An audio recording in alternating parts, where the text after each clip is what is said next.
Hello everyone, in this video we're going to talk about how to set up a Google Authenticator on Binance. So first of all, we're going to go in the top left corner, press on the Binance logo, then once we're here, we're going to press on our username. Once we're here, we go to security, and we have a couple of options here. One of them is the Authenticator app. Press on that, and then at the bottom there should be link an authenticator.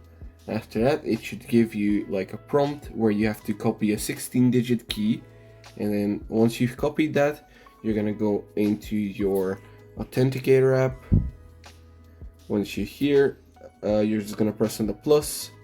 Then you're gonna press on set up a setup key, or you can also use a QR code. That is also an option. And then you basically add a name, so Binance, and then you type in the key, the 16-digit key.